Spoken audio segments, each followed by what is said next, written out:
Ja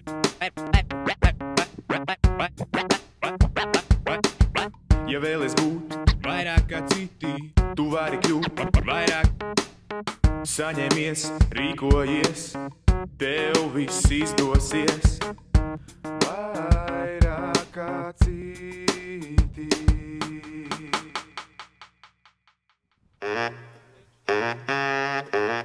Cilvēkiem, kas domā, ka stencils ir foršs un viņi labprāt gribēja to pamēģināt, pamēģiniet. Tur nav divu domu, jo galvenais katram pašam ir saprast, vai tev tas patīk un vai tas tevi uzrunā, un vai tu šī mērķa labad esi gatavs sēdēt pie galda tās pašas 40 stundas, lai izveidotu lielisku trafaretu, kas noteikti liksies iespējīgs apkārtējiem.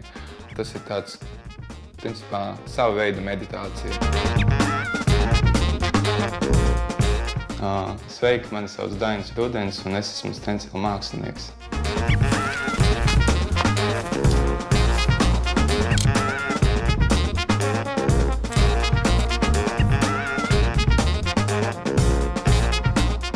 Ikdienā nodarbojos ar dažādu vizuālo projektu realizāciju, plānošanu, kaļu lielus plānus uz priekšdienām un galvenokārt esmu tāds ar lielu iniciatīvu apveltīts cilvēks, lai panāktu un realizētu mūsu vidē kaut kādus jaunus projektus, kas liekas varbūt mūsu sabiedrībai pašlaik vēl neizprotami vai stulbi, bet tas laika gaitā vienkārši atnāks arī līdz Latvijai, kad visi to sapratīs. Un tas ir tāds, tas ir galvenokārt tas, kas nodarbina pēdējā laikā manu prātu. Ar zīmēšanu sāku nodarboties, tas ir nosacīti nodarboties, bet pirmo reizi es pamēģināju kopā ar diviem draugiem, kas bija 2000. gadā, septembrī. Tā apmēram, kad mammas iedod puišiem kabatas naudu, jo ir 1. septembris, un puiši aiziet un nopērk 3 baloniņus, tad principā tā bija tāda apzinātā pirmā reize, kad tika izmēģināts kaut kas tāds.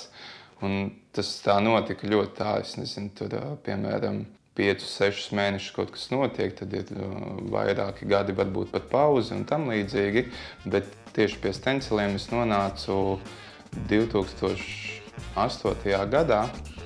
Sanāca tā, ka es ieguvu diezgan smagu traumu savas pārgalvības dēļ, un rezultāts bija tāds, ka principā es nevarēju iet ārā no mājas. Man bija visu laiku jāpavada laiks mājās. Un man bija viens draugs, kurš to jau bija iesācis darīt. Un varētu tā teikt, ka es tā iespaidojos arī no viņa, tieši uz stenciliem.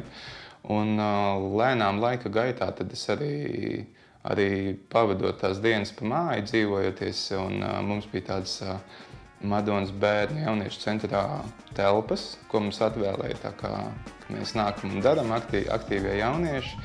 Un tad es dzīvoju arī pa tām telpām, tad es sāku veidot tādus pirmos trafaretus un sāku apzināties to, ka var ļoti labi izteikties tieši caur šo mēdīju, ka, ja piemēram salīdzina ar grafiti, kas ir klasiskajam cilvēkam, šķiet, ka tas ir vienkārši uzrakstīts, ka cilvēks raksta visu ar savu vārdu, tā principā arī ir. Bet ar stencilu ir mazliet savādāk, ka tas ir vairāk tā kā varijai, kad ir iespējams vairāk izteikties, un tas ļoti mani uzrunāja un piesaistīja, jo ir lietas, kuras gribas pastāstīt citiem, un varbūt pēc kāds arī tam pievērš uzmanību uz priekšdienām un padomā. Stencils principā tīri tehniski to varētu paskaidrot āmei, ka tas ir uzzīmēt zīmējums uz kartona loksnes, ja, piemēram, mēs varam pateikt uz jebkāda materiāla, un paņemot papīra nazi, ar papīra nazi, teiksim, tas attēls tiek izgriezts, izveidojot trafaretu, kurš ir lietojams vairāk kārtīgi un panākot tieši to efektu, lai viņu pieliekot. un nopūšot paliktu manis izgrieztais zīmējums. Tas ir tāds, kā varbūt kāds varētu sasaistīt līdzību ar zīmogu vai kaut ko tam līdzīgi, tīri kā izgriežot vajadzīgos laukumus, lai izveidotu zīmējumu. Lai izveidotu kādu stencilu, kas būtu ne tikai man, bet arī kādam citam, liktu viņu pamanīt vai būtu vērts uz viņu paskatīties un varbūt aizdomāties. Process ir ļoti ilgs, jo varbūt es neesmu no ātri domātājiem, bet, principā, tā kā, ja ienāk prātā kāda laba doma, vai parasti tas ir sabiedrībā vai kaut kur es redzu kādus vai pretstatus, vai, tādas, kādas kliedzošas lietas, par ko, principā, parasti vai neviens nerunā, vai neviens negrib runāt, vai arī kaut kādas lietas, kas man pašam ir tuvas, kas mani uzrunā. Un es vienkārši paiet ļoti ilgs laiks, kamēr es to visu pārdomāju un kamēr tas no tās domas vizualizējas. Jebkurš var izdomāt kaut ko super, pilnīgi nereāli, neaprakstāmi skaisti, vai ne? Bet tad, kad viss pienāk pie tās praktiskās daļas, kad tas ir jārealizē dzīvē, tad ir tāda pauzīte, jo nevar saprast, kā to labāk izdarīt. Un tādēļ ļoti bieži vien sanāk tā, ka tas ir ļoti, ļoti ilgs process. Ja tu taisi to darbiņu pats priekš sevīm, tu pats jau zini, ko tu tur gribi redzēt. Un, lai apdomātos, lai izsvērtu to ideju, vai tas patiešām ir ok, vai to ir jēga taisīt un priekš kam tas ir vajadzīgs, ja es to izdarīšu. Kas no tā mainīsies vai nekas nemainīsies. Tā ir tādā ziņā. Tas ir varbūt tāds viens bloks, kas ir tā kā tas idejiskais.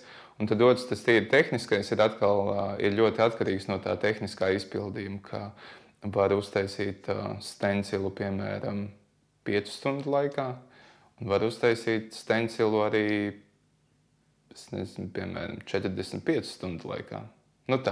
Tīri tādēļ tas ir tāds, ir ļoti grūti arī pateikt tā kā, cik šis process aizņem ilgu laiku. Tas ir arī atkarīgs no katra paša, cik tu ātri to dari un cik tu esi upgradeots vai downgradeots, vai tu visu laiku sēdi paralēli Facebookā, ja tu esi iesācis darīt savu lietu, tad viņi arī dari un noved kārtīgi līdz galam. Piemēram, šajā darbā arī, kas mums tagad, teiksim, ir kā piemēram, tāds kā uzskatēji, pats domāju par to, ko, teiksim, stencils nozīmē pats priekš manīm. Un tā kā laika gaitā es to domājot pats pie sevīm pārspriežot, uzdodot sev jautājumus un atbildot, tad es arī gala rezultātā nonācu pie tā, ka tā ir mana sava veida tāda kā meditācija. Un diezgan likumsakarīgi pēc kāda laika man bija dzimšanas diena, kad viens labs draugs fotogrāfs man uzdāvināja tādu simbolu enciklopēdiju. Un pārlapojot šo enciklopēdiju pēc kāda laiciņa, es atradu tieši, kas bija tāds diezgan es tā iespaidojos daudz, ka tas ir principā ir tāda pauze, roku novietojums, kas veido trīsstūri, ko parasti izmanto meditācijas procesā. Un tas principā arī ir tas, kas ir redzams zīmējumā, ka principā ir rokas, kuras es pats fotografēju caur savu datora webkameru, lai atrastu to pareizo novietojumu. Un tikai savā variantā, protams, ieliku iekšā krāsu aerosolu. Tas ir neatņemama sastāvdaļa ielu mākslā vai stencilu pūšanā vai grafiti vai riteņu krāsošanā. Teiksim, rokas simbolizē tādu tā kā mieru un pašu kaut kādu pilnveidošanos, un attiecīgi tālāk, kad mēs varam redzēt, kad ir savijušās divas čūskas, ir simbolizē tādu kā mugurkaula, un attiecīgi tad saliekot kopā gan rokas, gan to aerosolu krāsas baloniņu un šīs čūskas, tas viss kopums veido tādu lielo vizuālo nozīmi tam, ko man nozīmē iela māksla vai stencilu veidošana. Tas ir tāds kā pašapliecinājums, kas ir pašam stāv acu priekšā. Lūk, un principā, jā, kā es minēju, tad rokas, kas tur ir, tās ir bildētas paša, baloniņš, aerosola krāsas ir arī paša fotografēts. Un viss tas ir apstrādāts, pārzīmēts ilustrātorā, lai veidot tādu kā ilustrāciju, un gala rezultātā tas ir drukāts un griezts ar papīra nazi vairākos slāņos, kaut gan tur ir tikai 2 krāsas, bet tas ir griezts 4 slāņos, lai panāktu redzamo efektu šai bildei.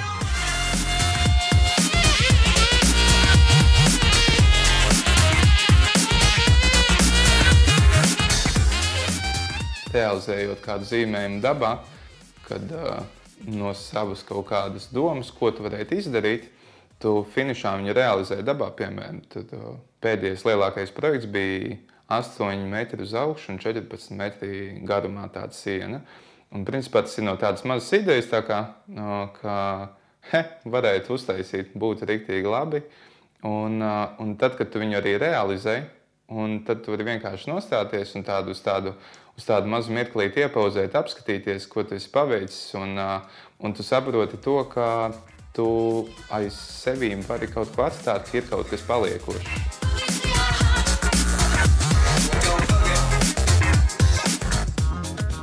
Attiecīgi tālāk es arī sapratu, ka tas man ļoti audzina, kā es pieņemu, ka jebkura lieta audzina cilvēku, ko viņš vēlas izdarīt, bet viņam nav ne jausmas kā.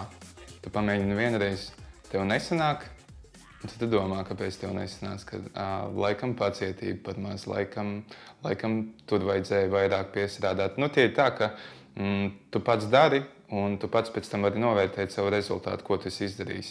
Un, piemēram, stencilā tas ir, es esmu pats ļoti sākumā, es nevarēju pat iedomāties, ka es varētu taisīt stencilu, jo es nebiju īpaši uzcītīgs kaut kādiem smalkiem darbiem vai kaut kādām tādām lietām. Tas tāds likās, ka principā meitenes vairāk varētu tamborēt zeķebikses, nevis, kad tā kā puišas tā kā vairāk, ka nē, bet smagi maldi.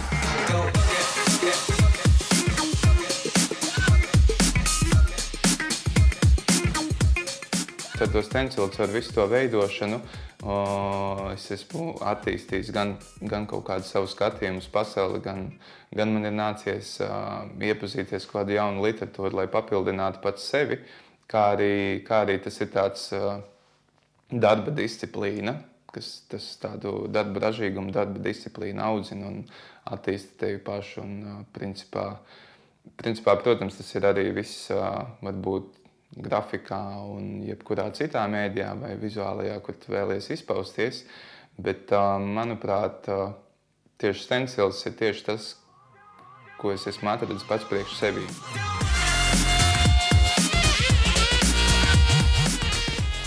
Tas ir tāds, principā, sava veida meditācija, vai ne? Citi nodarbojas ar jogu vai vēl kaut ko.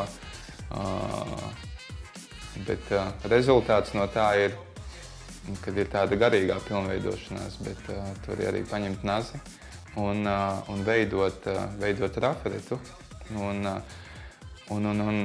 darba gaitā tu visu laiku esi pats ar sevīm, un jebkurā gadījumā tā ir arī sava veida meditācija. Un tas ir, ja tas kādu uzrunā, tas noteikti ir jāmēģina, jāattīst un jāpiekop, jo arī Latvijā, manuprāt, pēdējā laikā sāk parādīties ar vien jauni cilvēki, kas nodarbojas vai ar stencilu, vai ar ielu mākslu, zīmē tēlus un ilustrācijas un tā tālāk, ka tas ir tikai laika jautājums, līdz tas uzņems lielus apgriezienus. Tādēļ, ja ir jau dzinulis tagad, tad es noteikti ieteiktu pameklēt jomu pārstāvis, kas šīs lietas dara, jo tik cik es zinu, neviens nekad, ja normāli pajautā, neviens nekad nav atteicis vai kaut ko tam līdzīgu. Tāpēc vajag tikai darīt. Visa vaina ir tikai darīšanā.